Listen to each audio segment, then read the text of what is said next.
Lucas, capítulo 22.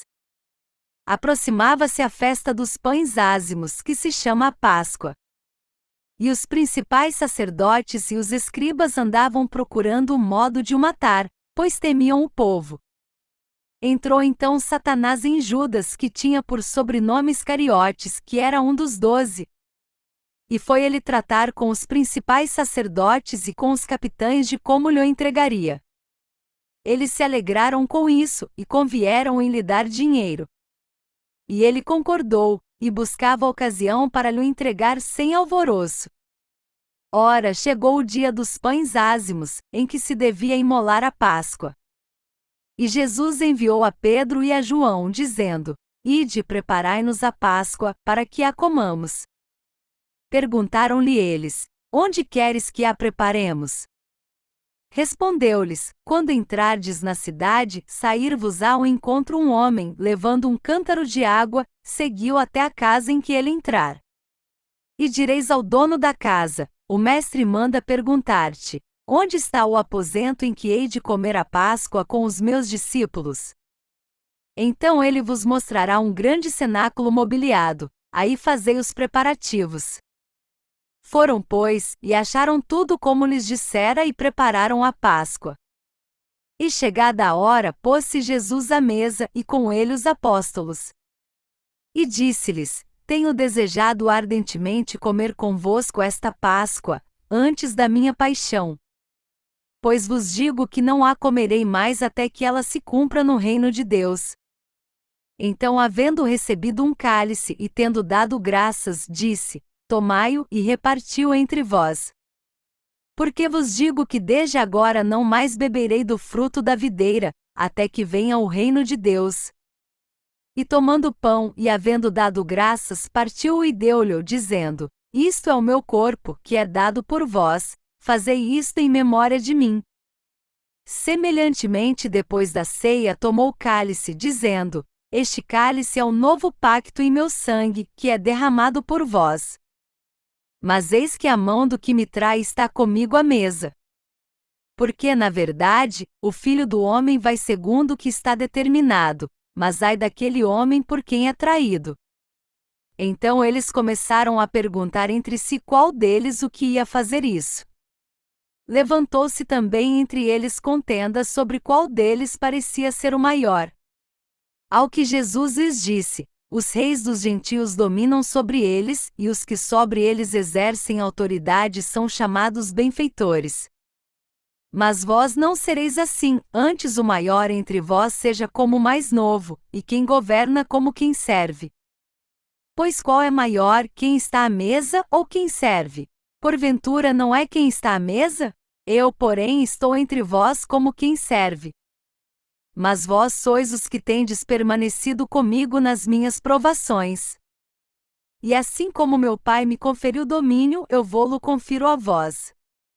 Para que comais e bebais à minha mesa no meu reino, e vos senteis sobre tronos, julgando as 12 tribos de Israel.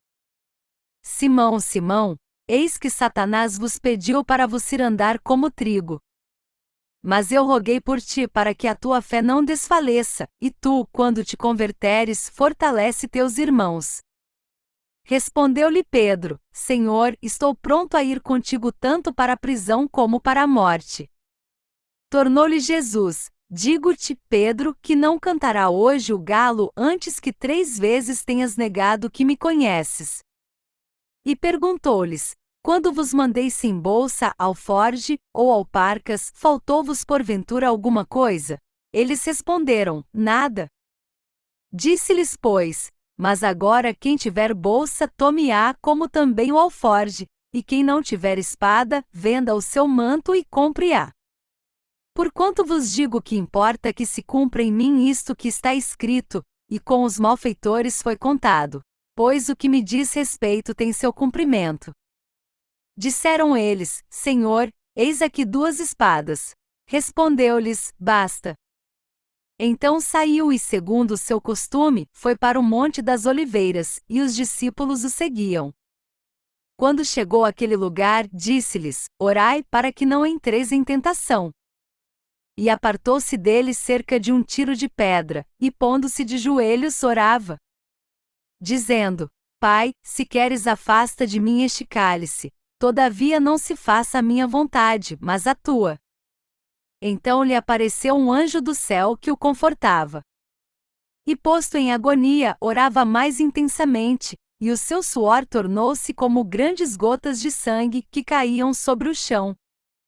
Depois, levantando-se da oração, veio para os seus discípulos, e achou-os dormindo de tristeza. E disse-lhes: Por que estáis dormindo? Levantai-vos e orai, para que não entreis em tentação. E estando ele ainda a falar, eis que surgiu uma multidão, e aquele que se chamava Judas, um dos 12, ia diante dela, e chegou-se a Jesus para o beijar. Jesus, porém, lhe disse: Judas, com um beijo traz o filho do homem? Quando os que estavam com ele viram o que ia suceder, disseram: Senhor, feri-lo-semos a espada. Então um deles feriu o servo do sumo sacerdote, e cortou-lhe a orelha direita. Mas Jesus disse: Deixei-os, basta. E tocando-lhe a orelha, o curou. Então disse Jesus aos principais sacerdotes, oficiais do templo e anciãos que tinham ido contra ele: Saístes como a um salteador com espadas e varapaus. Todos os dias estava eu convosco no templo, e não estendestes as mãos contra mim, mas estai a vossa hora e o poder das trevas. Então, prendendo, o levaram e o introduziram na casa do sumo sacerdote, e Pedro seguia-o de longe. E tendo eles acendido fogo no meio do pátio e havendo-se sentado à roda, sentou-se Pedro entre eles. Mas Pedro negou, dizendo: Mulher, não conheço. Daí a pouco outro viu e disse: Tu também és um deles. Mas Pedro disse: Homem, não sou. E tendo passado quase uma hora, outro afirmava, dizendo: Certamente este também estava com ele, pois é galileu. Mas Pedro respondeu: Homem, não sei o que dizes. E imediatamente, estando ele ainda a falar, cantou o galo. Virando-se o Senhor, olhou para Pedro, e Pedro lembrou-se da palavra do Senhor, como lhe havia dito: Hoje, antes que o galo cante 3 vezes me negarás. E havendo saído, chorou amargamente. Os homens que detinham Jesus zombavam dele e feriam-no. E vendando-lhe os olhos, perguntavam, dizendo: Profetiza, quem foi que te bateu? E blasfemando, diziam muitas outras coisas contra ele.